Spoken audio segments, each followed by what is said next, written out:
Alright, hopefully you can hear me. I'm going to tell you what to do, alright? So, first thing in the V of Doom is putting your ass on a corner and you're remembering elongation, not crunches, none of that bullshit, because it don't work. So, when you go to do your what do you call them? Your leg lifts, you're making sure that you're going beyond your comfort zone. You do this in order to work your hip flexors, and you get a full extension out of your hip flexors and your obliques. So you're going to do 5 of these, almost touching the ground. If you can see, you just want to be right above the ground. You can do it on steps as well, but the point is, you're going to come up to right about there, if you can see that, and you want to keep from shaking.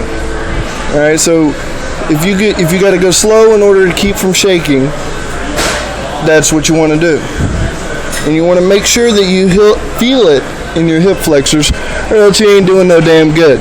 All right, so you're going to do that 25 times, or until you burn out. All right, so remember, you're doing it 25 times. If you can do more, then do more, but remember, you got 5 more sets to go. All right, so that's the first one. There is no break in your first set, which means right after you do that exercise right there, you're going to go straight into obliques, which everything will be to 25 or until you burn out. All right, so next you're going to come at an angle. All right, from corner to corner. And you're going to really feel that in your hip flexors.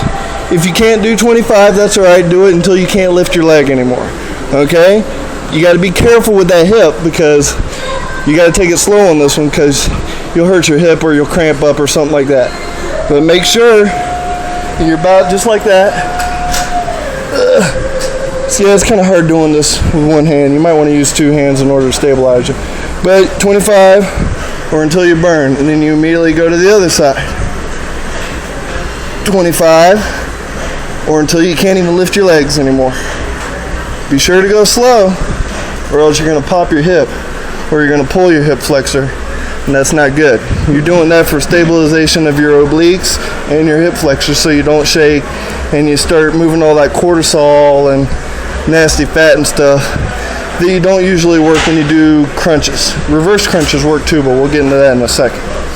All right, so it's 25, 25, and 25, creating your V, which creates your V here along your hips.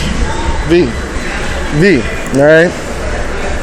So directly after that comes the fun part. Next thing you're going to do, you're still in this position, you still got this, but instead it's kind of like a reverse Rocky sit-up bicycle type thing. They call them floater kicks too, but they do it with both legs, and they're not extended, or they are extended, excuse me. But it's kind of like a bicycle, and you're going down to an angle, not straight out, because if you go straight out, all you're working is these upper abs right up in here, if you can see me.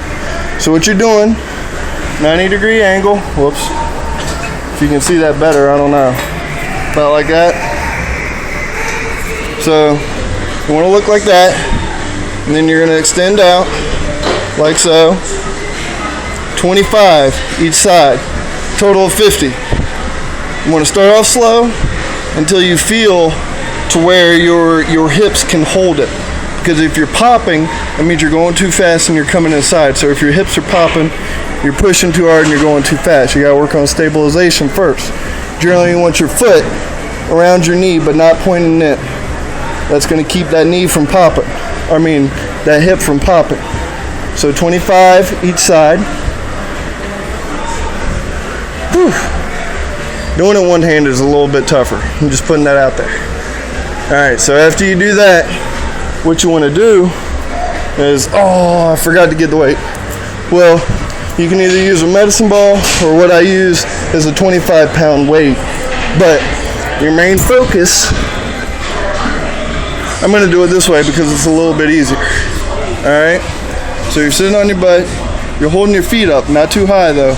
You still want to keep it just above the ground. I get more stabilization out of crossing my legs, but you don't necessarily have to. It's not going to make it any better or any worse.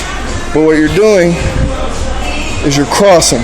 You want your fingertips or the weight that you have in your hand, depending on what you can do, to almost touch the side to where you can't turn anymore. And then you're going to go to this side with the other hand, as such. All right? So you're going to do that 25 each time. That, sweetheart, is one set. You got to do 6 sets of those. Once you can do 25 of each exercise easy and 6 sets without being burned out, then you can start going up in numbers. Right now I am at like 30 a piece, and I'm usually burnt out by the 6th set. But you got to do it every day, so don't give up on that.